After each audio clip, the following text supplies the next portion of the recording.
बिस्मिल्लाहिर्रहमानिर्रहीम। तमाम तारीफ़ें अल्लाह ताला के लिए हैं जो तमाम जहानों का परवरदिगार है। सलावत है हमारे प्यारे नबी हज़रत मोहम्मद सल्लल्लाहु अलैहि वसल्लम पे, आपकी पूरी आल पे, इमाम मेहदी अलैहिस्सलाम पे।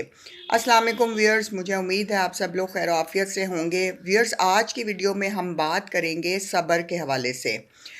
लोग परेशानी में आम तौर पर सब्र का दामन हाथ से छोड़ देते हैं, परेशान हो जाते हैं तो अल्लाह ताला से शिकवा शिकायतें शुरू कर देते हैं और हमेशा नाशुक्री का और बेसब्री का इजहार करते हैं।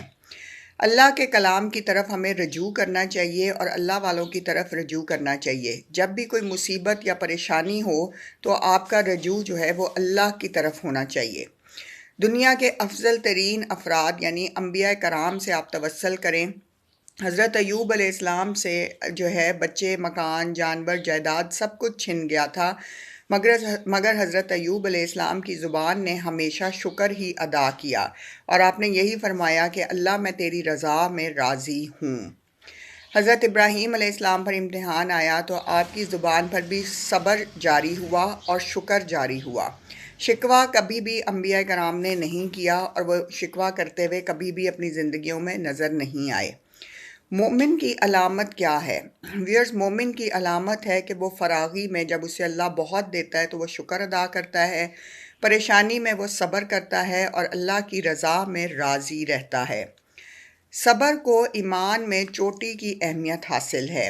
अगर आप देख लें, ईमान एक पहाड़ है तो उसकी जो चोटी है वो सब्र है।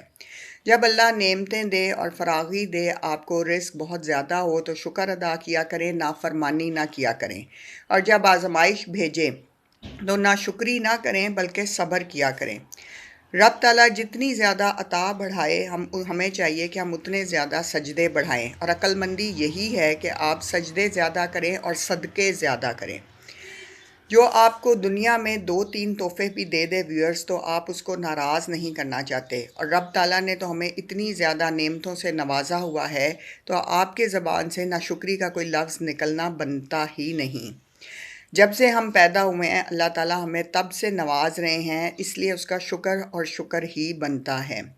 नाफरमानी ना करें, सजदे करें, शुक्र करें, सब्र को बढ़ाएं और ज़्यादा राहतें मिलें तो और ज़्यादा नेमतें मिलें तो और ज़्यादा शुक्र अदा किया करें। ऐ अल्लाह, हमें अपने शुक्र गुज़ार और सब्र करने वाले बंदों में शामिल फरमा, क्योंकि सब्र का फल हमेशा मीठा होता है और बीमारी में भी शिकवा ना करें। हदीस कुदसी है, अल्लाह फरमाता है कि जब मैं अपने किसी बंदे को बीमारी में मुब्तला करूं और वो उस पर सब्र करे, किसी से शिकवे शिकायत ना करे और उस पर सब्र करे, तो मैं उसके गोश्त को अच्छे गोश्त से, उसके खून को अच्छे खून से बदल देता हूं और उसे ऐसी शिफा देता हूं कि उसके नामा अमाल में कोई गुनाह नहीं रहता।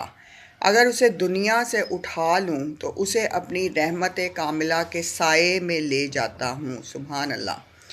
इसलिए जितना ज़्यादा हम साबिर होंगे, जितना ज़्यादा हम शुक्र की तरफ जाएंगे, उतनी ही ज़्यादा हमारे लिए आसानियाँ होंगी, उतनी ही ज़्यादा हमें अल्लाह ताला का कुर्ब अता होगा। और सब्र वो चीज़ है जिससे कि बहुत बड़ी मुसीबत से जो है आप निपट सकते हैं। पहाड़ जैसे मसाइब भी आ जाएं तो ज़िंदगी में सब्र जो है वो आपको थामे रखता है और आपको ये अंदाज़ा भी रहता है कि ये वक्त जो है ये सब्र के साथ गुज़र जाएगा। बड़े से बड़ा गम जो है इस दुनिया में व्यूअर्स, उसने भी गुज़र जाना है और बड़ी से बड़ी खुशी ने भी गुज़र जाना है। लिहाजा ये दुनिया वक्ती है, टेम्परेरी है और इस दुनिया में हमारा स्टे जो है वो एक मेहमान की तरह है, एक मुसाफिर की तरह है। ये दुनिया एक सराय खाना है और सराय खाना में कितनी देर के लिए रुका जाता है इस सब का आपको बखूबी अंदाज़ा होगा। यहाँ पे जो शख्स जितना साबिर रहेगा उसे आगे उतनी ही जज़ा मिलेगी, उतनी उसकी कदर मंजिलत होगी। और जो शख्स बेसब्रा होगा, जिसमें सब्र नहीं होगा, इम्पेशेंट होगा हर चीज़ के लिए और नाशुक्रा होगा, उसकी ज़िंदगी यहाँ पर कठिन होगी, मुश्किलात वाली होगी और आगे भी उसको जो है अल्लाह ताला जो है इसके सब्र की उसके पास नहीं होगा तो उसको इनाम व इकराम किस तरह मिलेगा इसका अंदाज़ा हमें हो सकता है। हर इंसान जो इस दुनिया में अपने गुनाहों की मग़फ़िरत मांगेगा और बख्शिश मांगेगा उसे अता किया जाएगा। इसलिए अपने अमाल को सीधा रखें, नेक रखें, सीधे रास्तों पर चलें और कोशिश करें कि आपके गुनाहों की बख्शिश हो जाए ताकि आप اگلے امتحان میں، اگلی دنیا کے امتحان میں کامیاب ہوں۔ درود بر محمد صلی اللہ علیہ وآلہ وسلم و آل محمد صلی اللہ علیہ وآلہ وسلم۔ جزاک اللہ۔